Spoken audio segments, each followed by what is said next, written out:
Imagine a king, a man wrapped in velvet robes, crowned with gold, commanding armies and rewriting laws.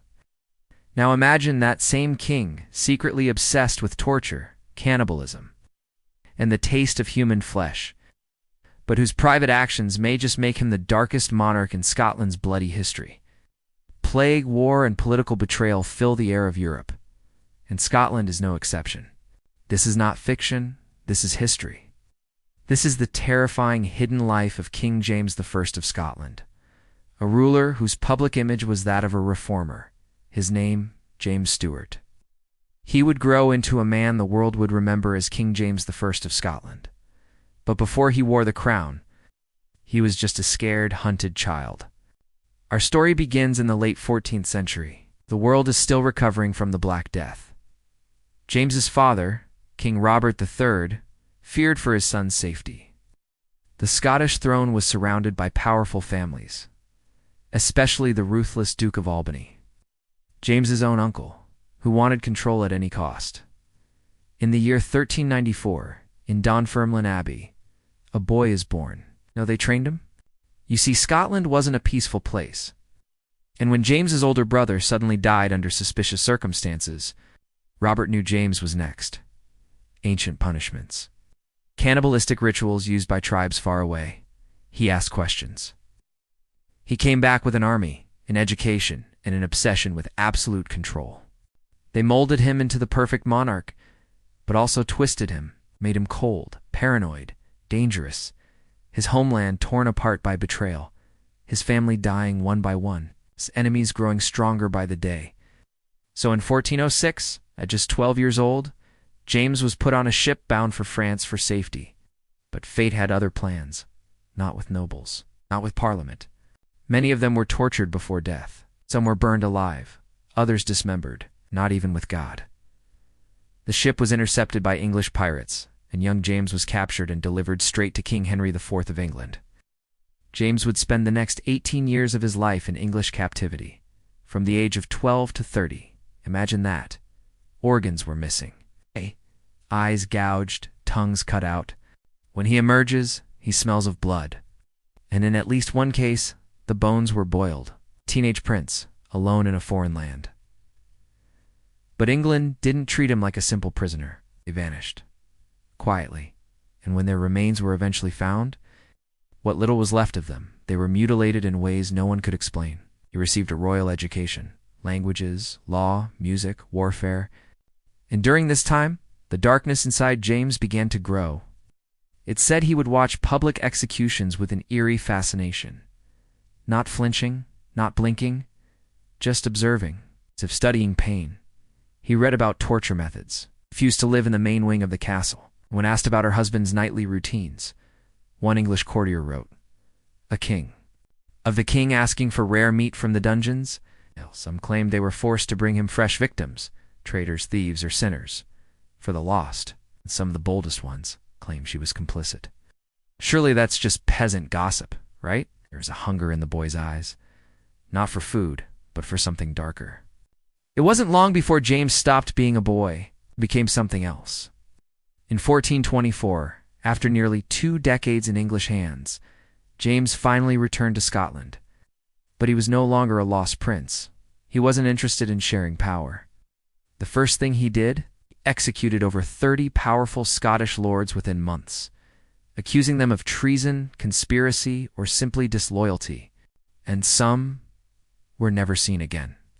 There are whispers, recorded in letters, in diaries, that these men didn't die publicly.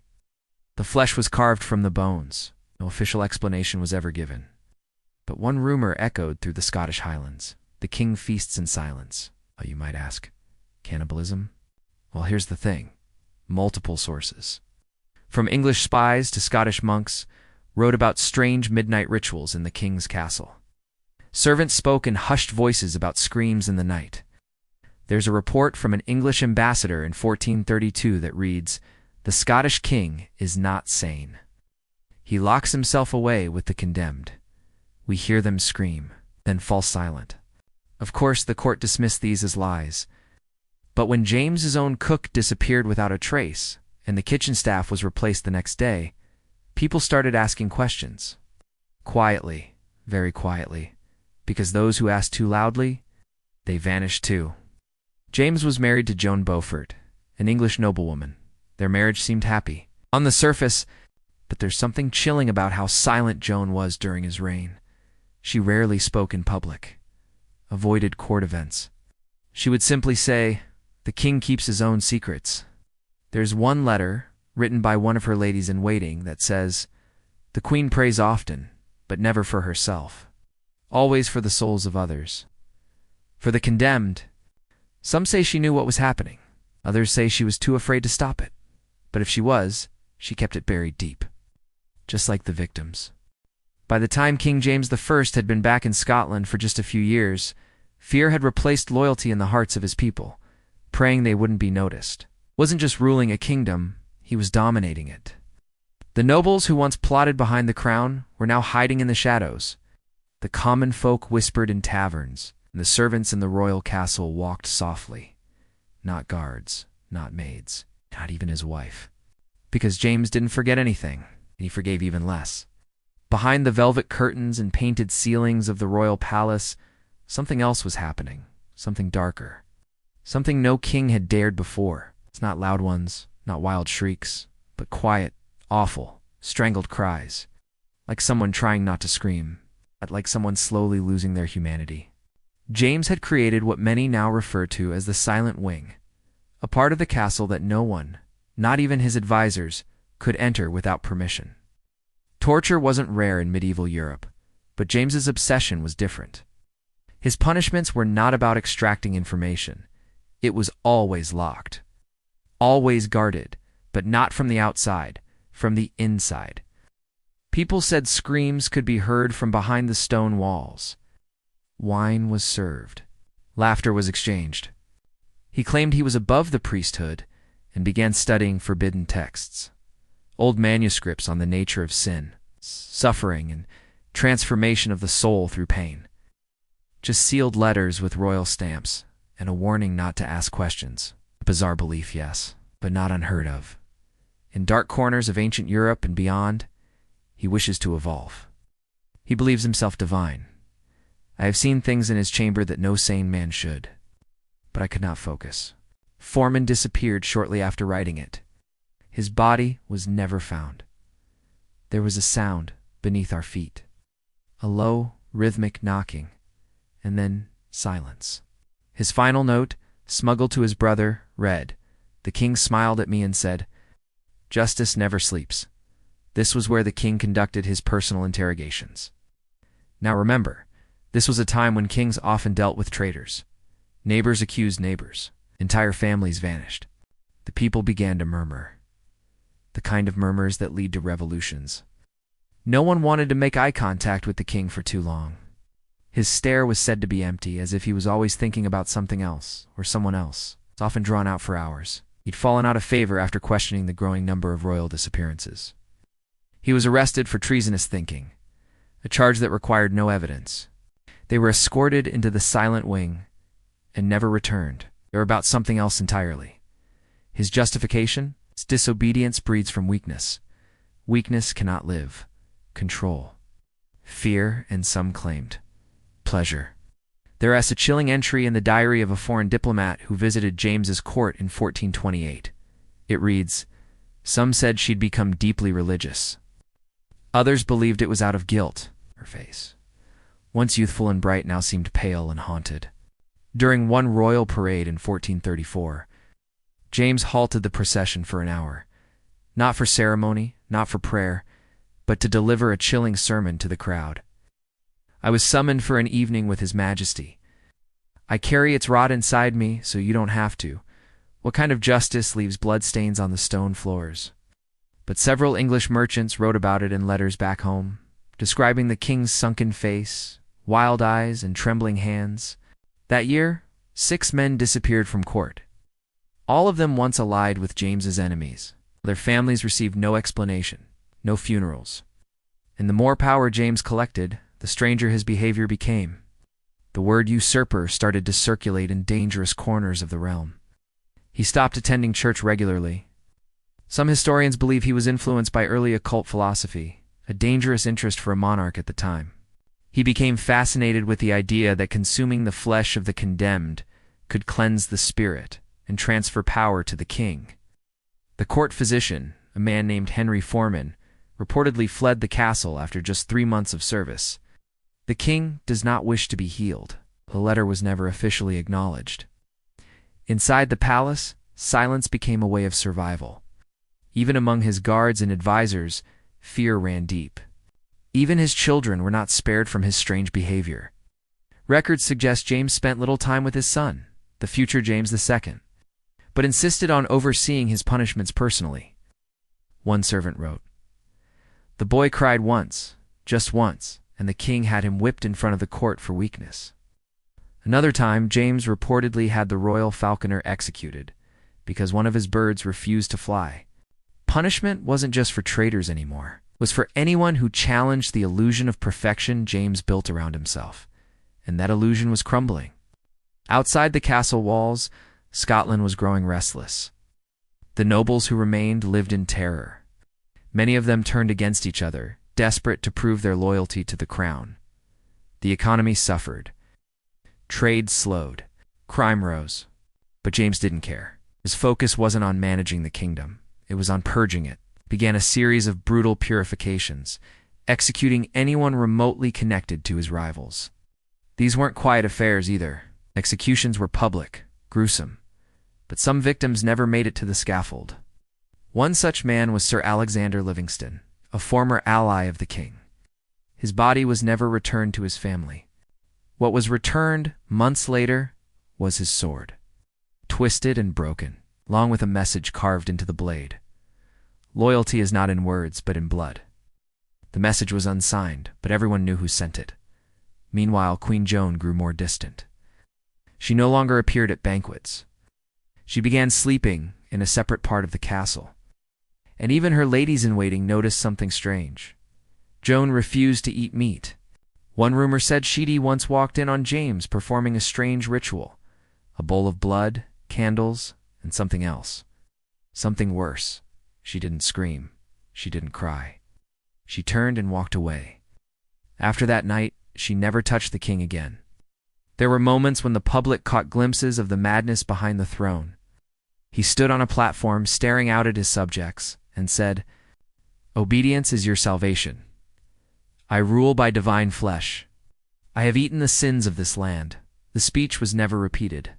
In fact, it was stricken from all official records. One of them wrote, "I looked at him and saw no man, only hunger." The nobles began to panic. Secret meetings were held. Messages were smuggled across borders. But James didn't see the storm coming. He thought his terror was complete, that his grip was unbreakable. He was wrong. Because while he stared inward, chasing his obsession with blood and control, others were quietly sharpening knives in the dark. Not all kings die in battle. Not all kings die on thrones. Some are betrayed, some are bled, and some are butchered like the victims they once feasted on. By the year 1436, King James I of Scotland had turned his kingdom into a cage.